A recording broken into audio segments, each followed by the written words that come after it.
Olá, amados, paz e bem, eu sou Melquisedeque e estou aqui para os comentários da lição desta semana. Lições bíblicas da editora CPAD, classe de jovens, terceiro trimestre de 2022. Nesse trimestre nós estamos estudando sobre o tema Imitadores de Cristo. E a lição de hoje, lição de número 8, tem como tema: quem segue a Cristo compartilha a mensagem da graça. Quem é imitador de Cristo compartilha a sua mensagem.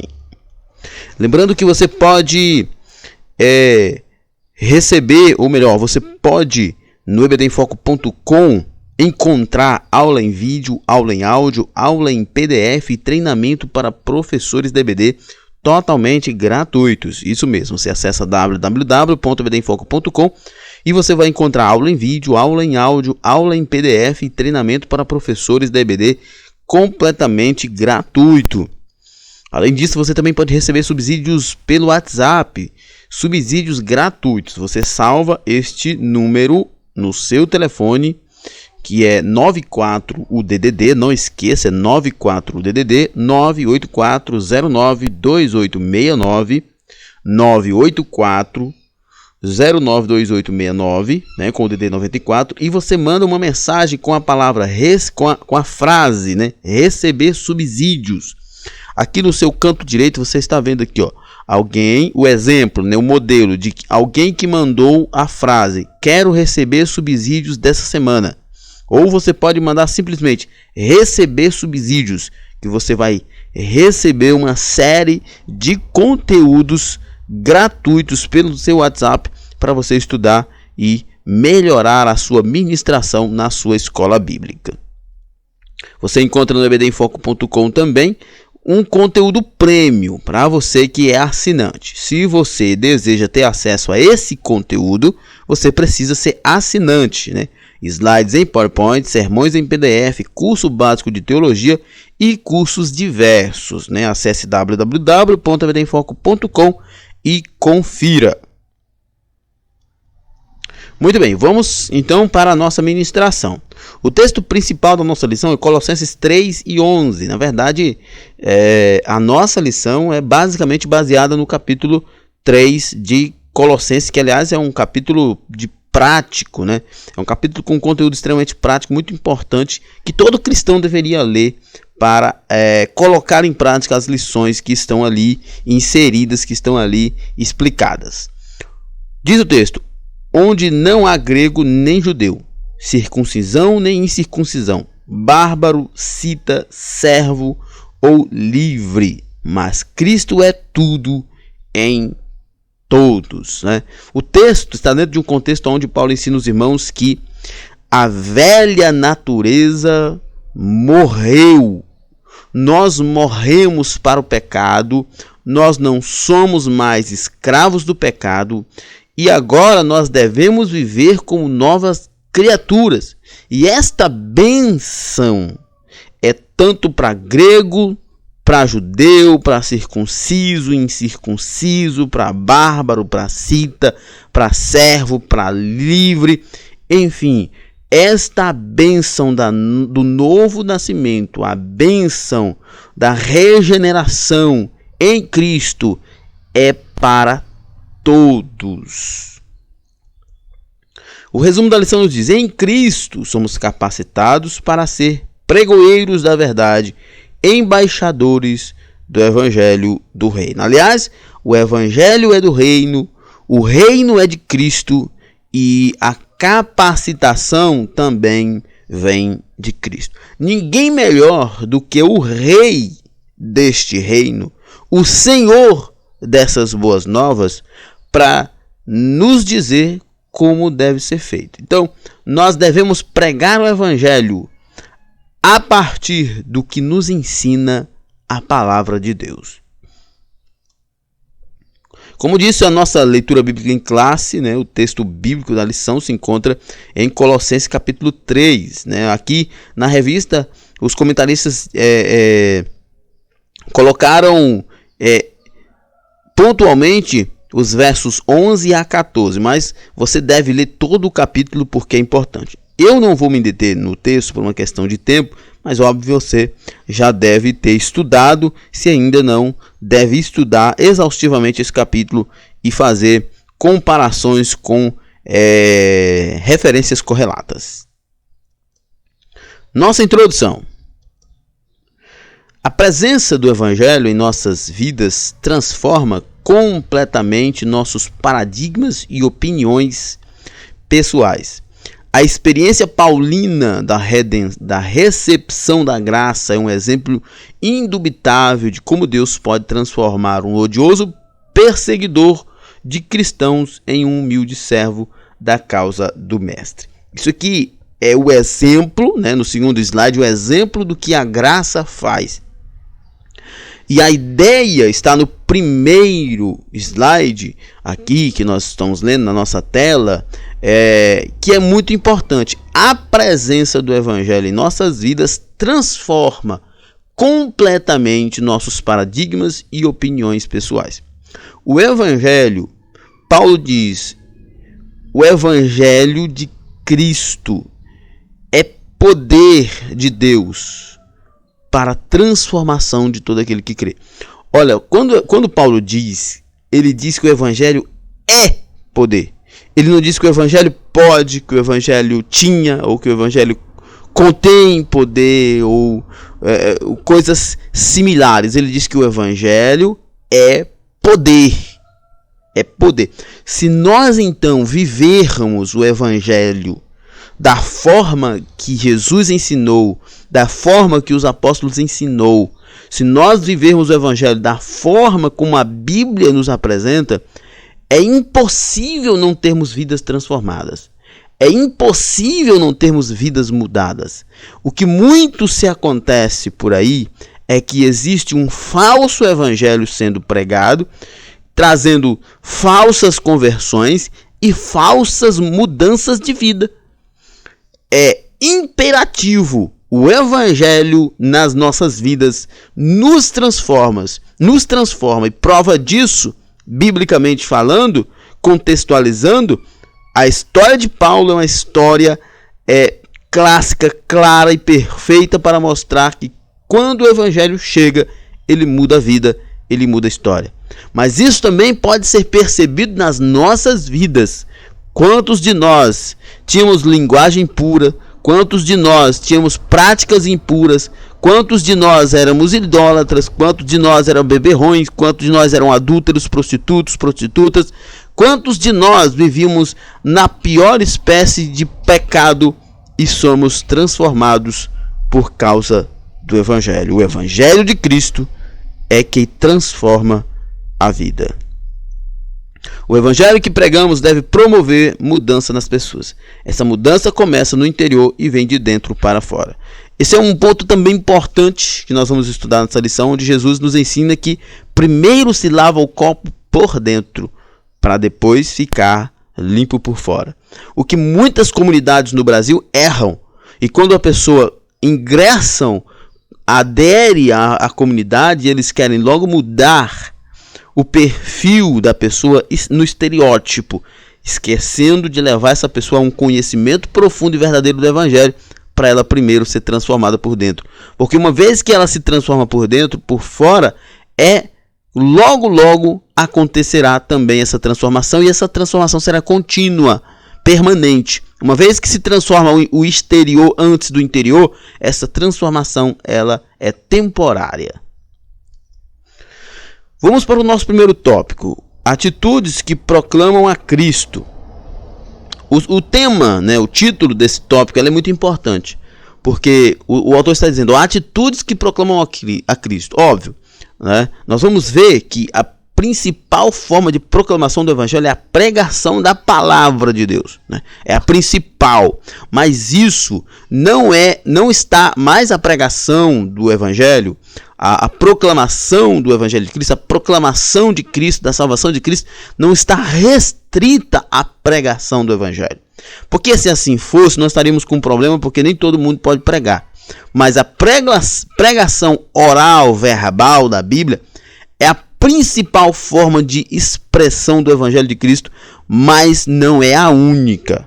primeiro subtópico nos diz o testemunho de vida como ato proclamativo. É óbvio, nós já vemos isso e vamos continuar vendo na revista, que nenhuma outra forma de proclamação do evangelho substitui a pregação, mas ela não é a única, né? E aqui o comentarista nos traz de forma muito clara e muito precisa, e o professor pode explorar isso com seus alunos. O testemunho de vida é um ato proclamativo do evangelho. E olha só, somos convocados para anunciar a Cristo em todas as circunstâncias, né? A todas as pessoas. Essa é a missão da igreja. Atos 5:42 diz: e todos os dias no templo e nas casas não cessavam de ensinar e de anunciar a Jesus. Aqui na nossa igreja nós temos uma frase que é assim: na missão, o tempo todo, em todo lugar e em tudo que faz. Ou seja, nós, né, a nossa vida, ela deve ser viver nessa integralidade do evangelho, viver para o evangelho, ser uma proclamação viva do evangelho, estar na missão o tempo todo, seja pregando num púlpito, seja pregando na rua, seja conversando com um amigo, seja no trabalho, na escola, seja em casa, em qualquer lugar. Nós devemos estar testemunhando Cristo, seja através de uma pregação verbal, através do nosso caráter, através do que nós fazemos, em todo tempo, em todo lugar e em tudo que fizermos. Na medida em que somos anunciadores do reino, passamos a vivenciar uma experiência mais profunda nele, que gera atitudes capazes de evidenciar Cristo em nós, né? Quanto mais nós nos dedicarmos ao reino, quanto mais nós nos dedicarmos à palavra de Deus, quanto mais nós nos dedicarmos à prática das verdades do evangelho, mais evidente será a pregação do evangelho através das nossas atitudes. Porque a Bíblia diz que a boca fala aquilo que o coração está cheio. E ainda que a Bíblia diz a boca fala do que o coração está cheio, mas nós temos aqui um princípio que diz que toda a nossa prática, toda a nossa verbosidade, todas as nossas atitudes é resultado daquilo que está no nosso coração. Se nós temos um coração cheio de Deus, nossas atitudes refletirão isso. Se nossos corações estão cheios de pecado, de imoralidade, de qualquer sorte de outro pecado, nossas atitudes revelarão isso também. O cristianismo não deve se reduzir a um conjunto de debates estéreis, né? Tito 3:9 diz: mas não entres em questões loucas, genealogias e contendas e nos debates acerca da lei, porque são coisas inúteis e vãs. Nosso ministério é muito mais nobre e importante, por isso deixemos aqueles que querem polemizar a Bíblia gritando sozinhos e continuemos nossa tarefa proclamativa de conduzir pessoas ao pleno conhecimento de Deus. Isso aqui é muito importante. É preciso a gente dizer o seguinte: não é que não seja necessário alguns debates em relação a alguns temas, porque algumas pessoas levantam questões equivocadas em relação ao evangelho, e estas questões precisam ser confrontadas e precisam ser derrubadas, né? Então, alguns debates são importantes, isso dentro de um contexto apologético, né, acadêmico, dentro da igreja também, em determinado momento é necessário, mas a gente não deve viver de especulações bíblicas, né? O que o comentarista está dizendo aqui é que nós não devemos viver de especulações bíblicas. Por exemplo, uma especulação bíblica: Adão teve quantas mulheres? Né? Não há necessidade disso. Aí surgem pessoas dizendo que a primeira mulher de Adão não foi Eva, que os primeiros filhos de Adão não foi com Eva, e essa coisa toda. Isso aí nós não temos nada na Bíblia que aponte para isso, e isso é especulação, isso é coisa idiota, isso é coisa perda de tempo, né? Isso é coisa de gente que não tem o que fazer. Nós devemos sempre ficar com aquilo que a Bíblia nos diz. O modelo padrão de anúncio do Evangelho se dá pela pregação, todavia esse serviço não se exaure nisso, né? A transmissão de verdades espirituais por intermédio da pregação é a forma mais comum de apresentar pessoas a Jesus de Nazaré. Contudo, não é a única, né? Nós já falamos sobre isso, né? A proclamação verbal do Evangelho é a forma mais clássica, mais usada, mais predominante de proclamação do Evangelho. Mas como dentro do contexto desse tópico que nós estamos estudando, né, desse subtópico, o testemunho de vida também é proclamativo e é muito importante, né? Como diz o pastor Augusto Nicodemos, um cristão triste, um cristão oscilante, um cristão que vive caindo, um cristão murmurando, que vive murmurando, é um péssimo exemplo para o Evangelho. É um péssimo exemplo, é uma coisa ruim, é horrível, é um prejuízo enorme para o Evangelho, esse tipo de comportamento para os cristãos. A revelação do Salvador por meio do testemunho de vida também é uma forma de revelar às pessoas o tamanho do amor de Deus, né? Se a boca fala do que o coração está cheio, ela apenas verbaliza o que o corpo já faz há muito tempo, né? Nós falamos agora há pouco, né? Que a Bíblia fala, a boca fala do que o coração está cheio, mas é um princípio que Jesus está usando, porque na verdade o corpo inteiro produz ou reproduz aquilo que está no coração, porque aquilo que está no coração é o que está dominando a vida. É por isso que o escritor aos provérbios, né, o escritor dos provérbios diz: de tudo que se deve guardar, guarda o teu coração, porque deles procede as saídas da vida, né? Tudo aquilo que está no nosso coração, cedo ou tarde, vai ser externalizado. É por isso que é importante nós estarmos cheios de Bíblia no coração, cheios de oração no coração, cheios de louvores no coração, para que nós possamos louvar a Cristo, para que nós possamos aprender a amar as pessoas e amar a Cristo o tempo todo. Lembremos-nos de que na ordenança do Ide, em Marcos 16:15, o mestre deixou bem claro que a evangelização sempre terá nos seus sinais um poderoso instrumento de revelação do amor e da graça divina, né? Marcos 16, 17, 18 dizia: esses sinais seguirão os que crê. Que sinais? Em meu nome vocês libertarão pessoas da opressão demoníaca, uma expressão de amor. Falarão novas línguas, uma expressão de poder, de divindade, de espiritualidade, de comunhão com Deus, uma expressão de interesse pelas pessoas, a ponto de Deus conceder esses dons. Pegarão nas serpentes, e se beberem alguma coisa mortífera, não lhes fará mal algum. E imporão as mãos sobre os enfermos, e os curarão. Deus, então, através do Evangelho, salva pessoas da condenação do inferno e ainda, através da pregação do Evangelho, ele inclui sinais e maravilhas como expressão do seu amor, da sua bondade, como, por exemplo, o texto inicia com expulsarão demônios e encerra com curarão enfermos. É uma forma de expressar que o amor de Cristo está no início e está no fim da nossa existência. Ele não termina.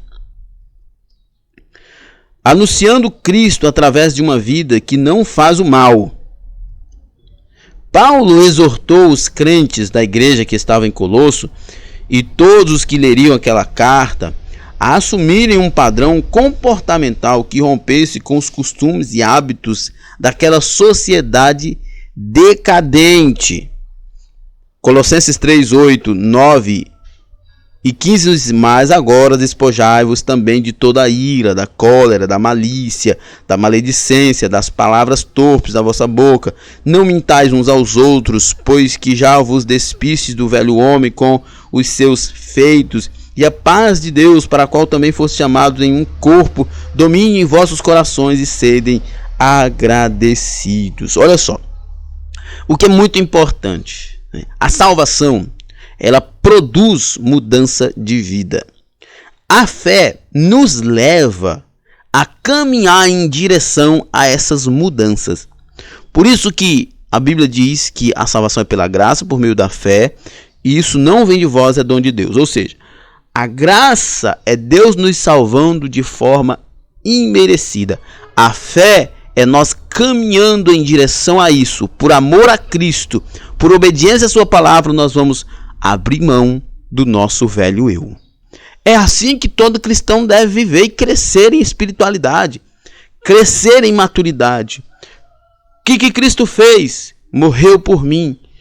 Para quê? Para que eu fosse salvo, para que eu vivesse uma vida santa. E como que eu vou fazer? O que eu vou fazer? Eu vou caminhar em direção a isso. Como diz Paulo aqui, se desfaçam dessa ira de vocês, dessa cólera, dessa maledicência, da malícia, das palavras, dos palavrões. Se desfaçam disso, parem de mentir, mudem a vida de vocês como forma de fé, como forma de crença em Cristo, de que vocês creem em Cristo. Se você realmente crê em Cristo, você busca essa mudança. Não é uma forma de mérito, é uma forma de fé. Porque à medida que você busca essa mudança é operada por Cristo na sua vida. A imagem que o apóstolo utiliza é de alguém que está maltrapilho, vestido de modo indigno, mas que tem a oportunidade de se vestir adequadamente, ou seja, com respeito e dignidade. Numa sociedade que despreza os valores cristãos, devemos ser aqueles que insistem em defender a verdade. E conhecereis a verdade, e a verdade vos libertará. E aqui o professor pode explorar isso com seus alunos, que é muito importante isso aqui, né? Numa sociedade que despreza os valores cristãos, devemos ser aqueles que insistem em defender a verdade. E a verdade não é um conceito. Professor, explique isso para os seus alunos, enfatize isso. A verdade não é um conceito de oposição à mentira. Não é um conjunto de oposições à mentira. Quando Jesus disse e João escreveu, conhecereis a verdade vos libertará, em João 8,32, Jesus está dizendo dele mesmo. E isso nos traz uma questão que é muito importante. Você quer realmente levar pessoas a serem libertas por conhecer a verdade? Então apresente elas Jesus. Não as regras da tua igreja, não os costumes da tua igreja, não como são as liturgias da tua igreja, não como são as vestes da tua igreja, quais são as práticas sociais da tua igreja. Apresente Jesus. Quando Jesus diz conhecereis a verdade vos libertará, ele está dizendo me conheçam e vocês serão livres.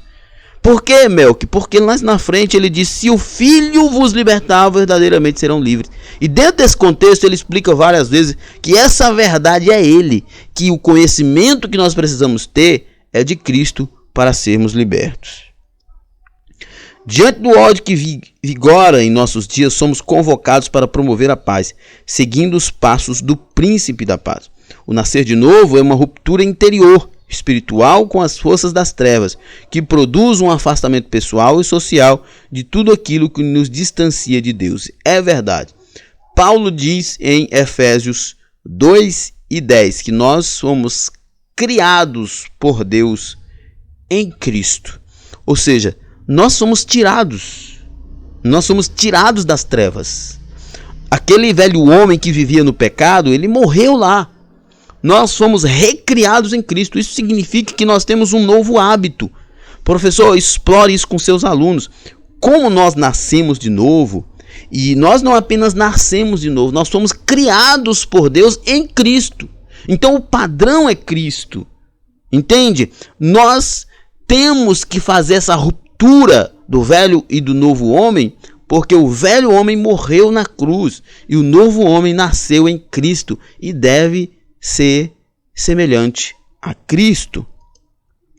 Se você é de Jesus, o pecado é uma indumentária que não cabe mais em você. Portanto, viva livre dele. Viva livre. Como eu acabei de dizer, nós fomos criados por Deus em Cristo para ser semelhante a Cristo. Paulo diz isso em Efésios 2:10, que nós somos criados em Deus, nós somos criados por Deus em Cristo para vivermos as boas obras, ou seja, para viver uma vida diferente. O professor explora isso com seus alunos. Anunciando Cristo através de uma vida que faz o bem. Se por um lado nós falamos que se anuncia a Cristo através de uma vida que se abstém do mal, nós também anunciamos a Cristo através de uma vida ativa, fazendo o bem.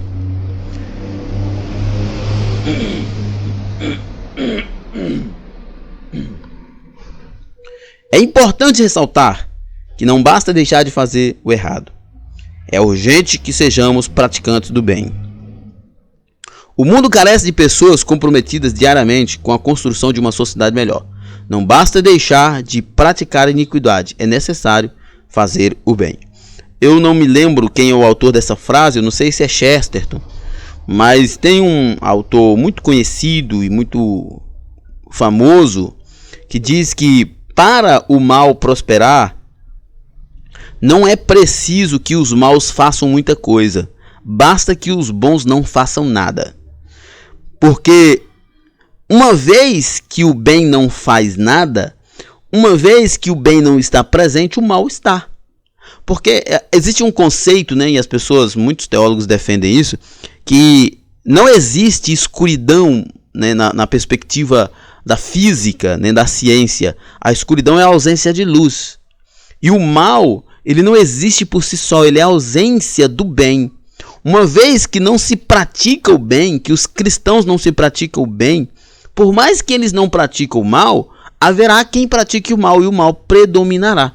Então é importante que nós vivamos uma vida de prática do bem, de proclamação desse bem.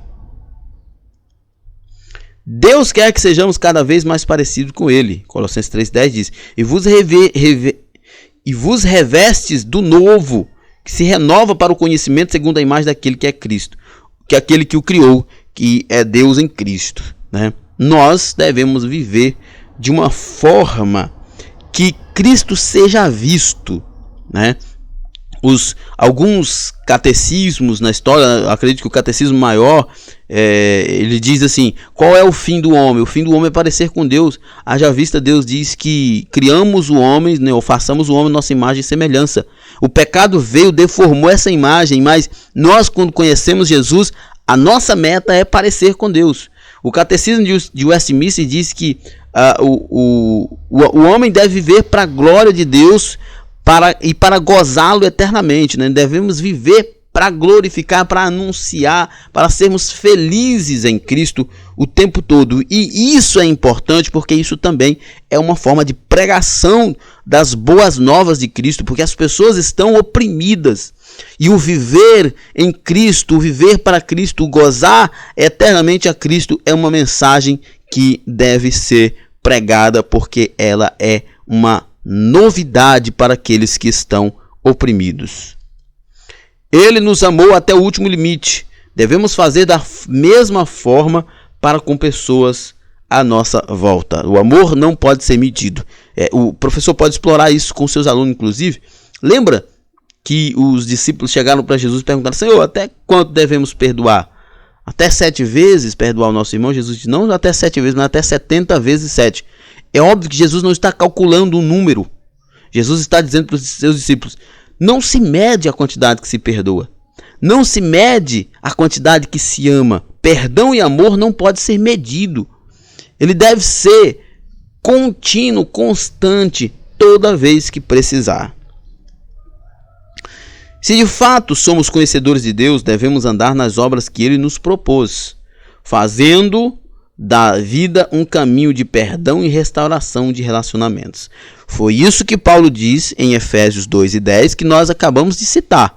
Nós somos criados por Deus em Cristo para viver boas obras, para viver obras boas, coisas boas.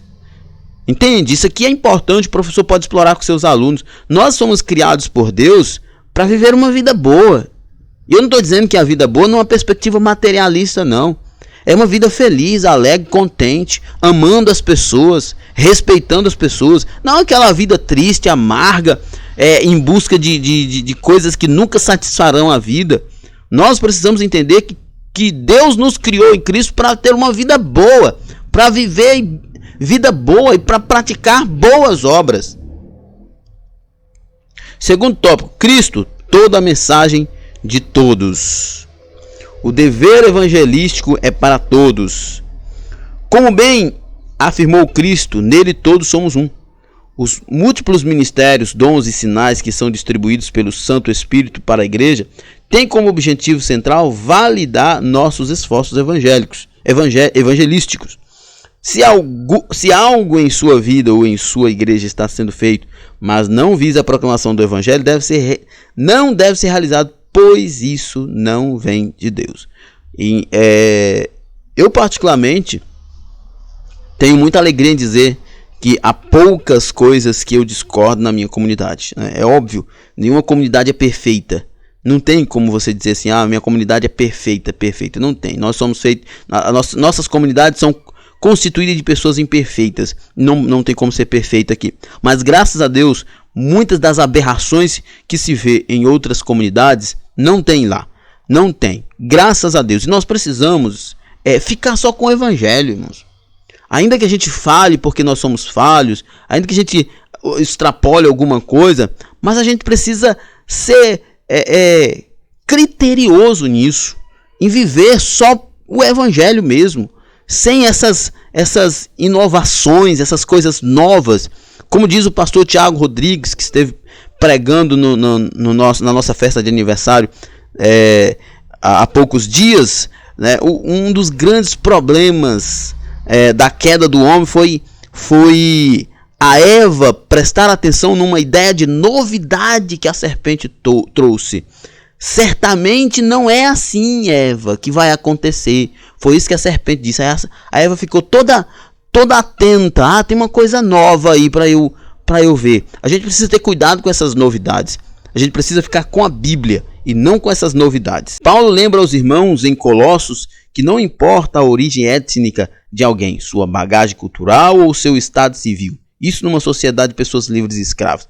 É dever de todos ensinar, pregar e fazer discípulos. E enviou-os a pregar o reino de Deus e a curar os enfermos. Vamos pensar na segunda perspectiva. E o professor pode explorar isso com seus alunos. Deus tem chamados específicos para algumas pessoas? Tem. Paulo fala lá em Coríntios que nem todos falarão em línguas, nem todos profetizarão, nem todos terão o dom de cura, nem todos terão o dom da palavra, nem todos têm o dom de sabedoria. Mas quando nós vemos nos evangelhos, em relação à proclamação do evangelho, todos são chamados a proclamar. Todos são convocados por Cristo para serem proclamadores das boas novas. Como? Pregando em um grande congresso? Distribuindo folhetos na rua? Não sei. Mas todos são chamados para pregar o evangelho de alguma forma. Ninguém deve se esconder atrás de desculpas que tentam terceirizar a responsabilidade individual na obra de evangelização do mundo, né? A obra de evangelização do mundo, ela é tanto coletiva pela igreja, quanto ela é individual por cada membro dela. É importantíssimo lembrar, precisamos de pregadores cheios do Espírito Santo. Você está disposto? E aqui, quando o comentarista fala pregadores, é num sentido amplo. Não apenas aqueles evangelistas vocacionados, mas pregadores do evangelho, seja através da mensagem verbal, seja através da mensagem testemunhal. É uma pregação. E nós precisamos estar cheios do Espírito Santo para ter condições de sermos pregadores. Jesus é a origem e a causa das nossas capacidades evangelísticas. Isso é muito importante. Nosso compromisso é estudar para pregar cada vez melhor. Devemos nos esforçar para conhecer bem as pessoas a quem iremos anunciar Cristo, pois é nosso dever contextualizar o máximo as boas novas de Jesus de uma forma que as pessoas compreendam a mensagem das boas novas. Nosso compromisso é estudar para pregar cada vez melhor. Nós que somos pregadores, Nós que somos proclamadores, não vou falar pregadores para os irmãos aí não ficar pensando que são os pregadores evangelistas ou quem prega mensagens no púlpito da igreja.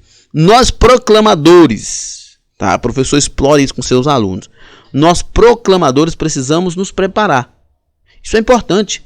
Ninguém quer ouvir uma pessoa que não consegue fazer uma exposição coerente das verdades bíblicas. Seja no púlpito da igreja, alguém pregando, ninguém quer ouvir uma pessoa que não sabe o que está falando. Ninguém quer ouvir uma pessoa que faz da mensagem um retalho. Ninguém quer ouvir uma pessoa que não tem um mínimo de critério de homilética. É ruim, é péssimo. Se você prega, você precisa se preocupar com isso. Você precisa entender que a mensagem tem início, meio e fim.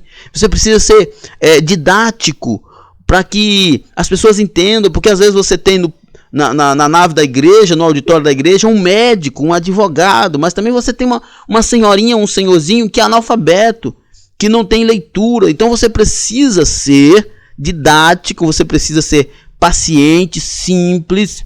Você precisa preparar sempre para fazer a melhor exposição possível, seja isso num púlpito da igreja ou seja numa conversa particular. Todos nós precisamos dessa dedicação, desse compromisso de estarmos preparados para pregar a palavra de Deus, para proclamarmos a palavra de Deus. Mas nós precisamos entender que os nossos esforços não vão salvar as pessoas. Não é o nosso esforço, não é a nossa habilidade, é Cristo. É Cristo, mas é óbvio, como eu disse, nós precisamos estar sempre melhor. Porque é ruim você ouvir uma pessoa que não sabe o que está falando, acha que está pregando o evangelho, mas está só repetindo um monte de palavras. Então você que prega, você que proclama, precisa melhorar a sua abordagem, a sua forma de exposição sempre. Faça algum curso, o EBD em Foco tem uma série de cursos que vai lhe ajudar. Estude, prepare, para que você seja cada vez mais capacitados para essa obra. Assim estaremos fazendo nossa parte para que a comunicação do Evangelho não sofra ruídos ou impedimentos humanos. Todavia, se reconhecemos nossas limitações, assim como fizeram vários heróis da Bíblia, experimentaremos a mesma certeza que eles. Tudo é em virtude da bondade e da misericórdia de Jesus, né? Resumindo isso que nós já falamos, todo mundo que proclama o Evangelho, seja pregadores ou não, deve estar sempre preparados para dizer a verdade bíblica de forma coerente e clara, mas nunca deve pensar que isso é resultado da sua capacidade pessoal. É Cristo em todos e em tudo. Todo o nosso preparo missiológico e evangelístico se reduz a nada se não tivermos a presença de Cristo conosco. Sendo assim, façamos a nossa parte estudando, orando e exercitando a empatia, né? Meditando na palavra de Deus, nos enchendo, olhando para as pessoas com carinho, sorrindo para as pessoas, dando atenção para elas, não sendo essa pessoa chata. Confiemos que o Salvador operará tudo em todos, né? Nós temos que fazer a nossa parte. Isso aqui que o comentarista está falando é muito importante, porque às vezes você encontra uns crentes que são tristes, que ele é triste por natureza e é triste conviver com ele, porque é decepcionante, é uma pessoa amarga, é uma pessoa insatisfeita o tempo todo. Isso é péssimo, isso é ruim. Então nós estejamos sempre preparados, espiritualmente, intelectualmente, emocionalmente, estejamos sempre preparados para pregarmos o Evangelho, para que Cristo possa operar através de nós na vida dessas pessoas. O que importa em nossa pregação é Cristo. Você não foi chamado para ser somente o representante de uma religião. Nosso compromisso é com Cristo e com a apresentação do seu amor radical que se revela na cruz do Calvário. 1 Coríntios 2:2 diz: porque nada me propus saber entre vós senão a Jesus Cristo e este crucificado. Olha, é importante que toda igreja e toda comunidade tenha suas regras básicas, né? Seus costumes, seu regimento interno, né? Nossa igreja tem nosso regimento interno de como são as celebrações, dos horários,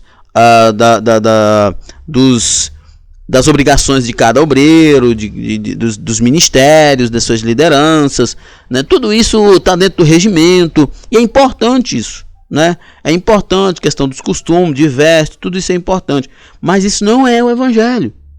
Isso não é o Evangelho. O Evangelho é Cristo. E como Paulo diz aqui, é Cristo crucificado, isso é o evangelho.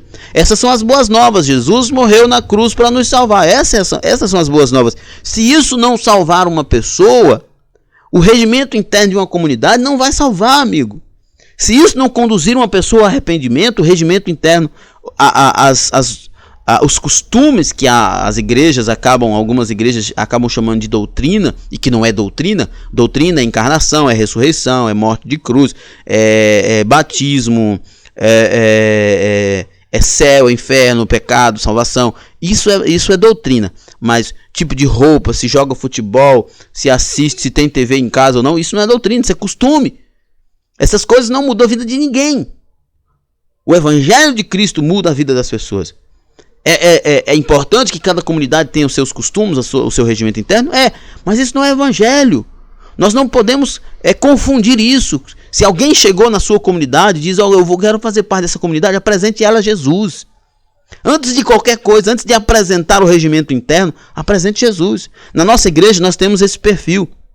Nós pregamos o evangelho, a pessoa diz que quer aceitar Jesus, nós oramos por ela, apresentamos para ela a redenção, nós apresentamos para ela um curso pré-batismal e depois é que nós iremos apresentar para ela o regimento da igreja, como funciona, horário de culto, como que são os cultos, as coisas, como são as vestes. Só depois, isso é depois. Primeiro tem que ser discipulado para que a pessoa saiba o que é de fato o evangelho e por que ela está ali, porque foi chamada por Cristo.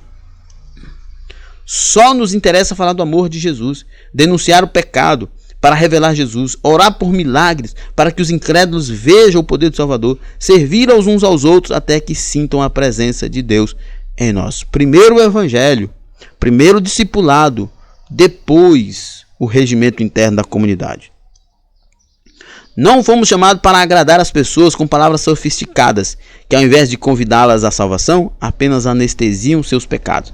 Pregar o evangelho de Cristo é o que importa. Isso é um outro ponto importante, que o professor deve inclusive explorar com seus alunos e ensinar aos jovens, né? Que nós não devemos fazer concessões. Nós devemos amar as pessoas, sim, mas nós não devemos fazer concessões quanto ao evangelho, quanto à pureza do evangelho, quanto à originalidade do evangelho. Meu amigo, se você não aceita que é preciso abandonar o seu pecado para seguir a Cristo, sinto muito, mas você não pode fazer parte da comunidade. Porque a comunidade é uma comunidade de crentes salvos, que estão caminhando com Cristo, que estão vivendo uma vida de santificação, de abandono do pecado. É preciso falar isso. Não podemos fazer concessões. Nós temos que ser amorosos, acessíveis, companheiros, mas não podemos fazer concessões quanto ao evangelho. Pecado não é permitido. Terceiro tópico, pregando o amor. Corresponda à honra de ser chamado por Cristo. Os que foram chamados por Deus não podem viver como se fossem ignorantes quando a graça e a salvação adquiridas por Jesus. Quem foi alcançado pelo evangelho para pregar o evangelho deve viver nos critérios do evangelho, que acabei de falar. Não se faz concessão quanto ao evangelho. Nós fomos salvos por este evangelho, o evangelho da cruz, o evangelho da renúncia. E é esse evangelho que nós vamos pregar. Nós não podemos fazer concessão quanto a isso. Lá atrás, o comentarista falou que nós precisamos estar preparados porque nós precisamos contextualizar. Sim, nós precisamos contextualizar porque a Bíblia foi escrita numa língua morta, que hoje é morta, que ninguém mais fala, há milhares de anos atrás, então com costumes, com comportamentos totalmente diferentes. Então é preciso fazer uma contextualização, mas é preciso fazer uma contextualização dentro daquilo que é moralmente e eticamente aceito pela própria palavra de Deus. Não se pode fazer concessões. Paulo convida os leitores de sua epístola a viver um padrão do reino, pois de nada adianta ser pregador e perder a própria alma em vaidades e pecados. Revesti-vos, pois, como eleitos de Deus, santos amados, de entranhas ou de profundas misericórdias, de benignidade, humildade, mansidão e longanimidade. É preciso viver esse evangelho na integralidade dele, mesmo que seja radical, mas é preciso viver. O primeiro a ser impactado pela palavra que pregamos deve ser o pregador. O pregador precisa pregar para si mesmo. Eu tenho uma experiência quanto a isso. Todas as vezes que eu preparo uma mensagem que ela é muito intelectualizada, ela não flui na hora que está pregando. Mas quando ela fala o coração, quando eu estou estudando, é certeza de que graça vai ser derramada no púlpito. Porque quando nós somos ministrados primeiro, certamente será ministrado aos irmãos que nos ouvem. Mas se nós preparamos uma mensagem que nós não somos ministrados, só a graça de Deus. Tem um teólogo que diz que apesar de nós, Deus ainda abençoa as pessoas. É só por isso, pela graça. Porque senão, nada aconteceria.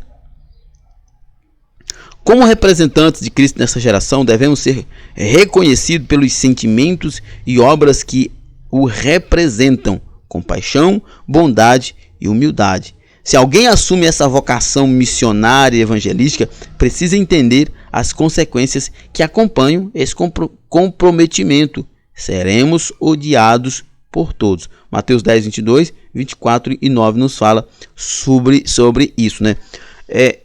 Uma vez que nós nos comprometemos com Cristo, eu gosto sempre de falar isso, que uma vez que nós nos comprometemos com Cristo, nós estamos na contramão do mundo. É óbvio que o mundo vai nos odiar. Até porque o mundo não nos odeia, né? O mundo odeia quem está em nós, Cristo. Se nós não tivéssemos Cristo na vida, o mundo nos amaria, porque seríamos iguais a eles, escravos do pecado. Mas eles odeiam Cristo em nós. E a partir do momento que nós nos comprometemos com Cristo, pode ter certeza, nós seremos odiados pelo mundo, tratados como as pessoas mais indignas, perseguidos e injustiçados. Nada disso, porém, deve nos impedir de proclamar a todas as pessoas o maravilhoso amor de Deus pela humanidade. Isso é ignorância, isso é a malignidade do pecado. Mas nós estamos aqui para isso mesmo, para mostrar Cristo para essas pessoas, para que elas sejam libertas, independente do que aconteça. Na verdade, o próprio Jesus diz que nós seremos bem-aventurados quando formos perseguidos por causa dele. A seriedade da evangelização. Paulo exorta seus leitores que, no que se refere aos fracos e caídos, devemos aplicar em nossa prática evangelística o mesmo princípio de graça e misericórdia que experimentamos em Cristo. Colossenses 3:3 diz: suportando-vos uns aos outros e perdoando-vos uns aos outros, se algum tiver queixa contra o outro, assim como Cristo os perdoou, assim fazei vós também. Ou seja, é muito importante que nós reflitamos sobre isso, né? Assim como Cristo perdoou vocês, perdoem os outros também. O professor pode explorar isso com seus alunos. A forma como Cristo nos perdoou é que ele não levou em consideração mérito algum. Ele não levou em consideração o tamanho da ofensa. Ele não levou em consideração as consequências desse perdão, que o levou à cruz. Ele não levou em consideração isso, ele simplesmente esteve disposto a perdoar e perdoou. Nós devemos viver assim. Nós devemos perdoar e amar as pessoas sem calcular as consequências. Porque senão isso não será um perdão. Porque senão isso não será amor, como o de Cristo. Porque ele amou sem medida. Num dos momentos mais marcantes do Evangelho, o mestre perdoa uma mulher que flagrantemente havia pecado. Entretanto, Jesus afirmou: vai-te e não peques mais. O Salvador não precisou fazer um interrogatório inconveniente, apenas um perdão exortativo, uma graça repreendedora. Isso aqui é muito legal. Eu gosto muito disso aqui. É muito interessante. O comentarista está nos fazendo lembrar da mulher que foi pega em adultério e as pessoas levaram ela até diante de Jesus, esperando que Jesus a mandassem apedrejá-la. Mas Jesus não fez isso. Ele não encobriu o pecado dela. Ele não foi conivente com o pecado dela. Mas ele não fez como muitos pregadores fazem por aí, que constrange as pessoas em nome de um aceitar a Jesus. Fazem um monte de perguntas, constrange, diz que a pessoa vai morrer, uns diz que vai ficar pobre, que vai perder a família se não voltar para Jesus, se não ser crente. Jesus não fez isso. Jesus só fez assim: olha, minha querida, é o seguinte, você está em pecado. Esse pecado vai matar você, ele vai levar você para o inferno. Agora vá, mas não peque mais, abandone o pecado, vive uma vida de santidade, é isso. Você quer aceitar Jesus, quer viver para Jesus, quer ir morar no céu? Então, abandone o pecado e sirva a Cristo. Eu não preciso ameaçar você. Essa é uma coisa que muitos pregadores fazem, mas é horrível. É horrível, nós não podemos fazer isso. Quando pregamos o Evangelho, nós temos que apresentar a Cristo e o Espírito Santo vai fazer o que precisa ser feito. Nós não precisamos ameaçar ninguém. Jesus não fez isso. Só há pregação do Evangelho onde há amor. A mensagem de Cristo é completamente medida pelo amor. Diante das desafiadoras orientações dadas àquelas igrejas que leriam esta carta, Paulo lembra-lhes de que o amor é suficiente para uni-los. O elo mais forte é o amor. Aquilo que nos vincula a Deus e uns aos outros é o amor. E sobre tudo isto revesti-vos do amor, que é o vínculo da perfeição.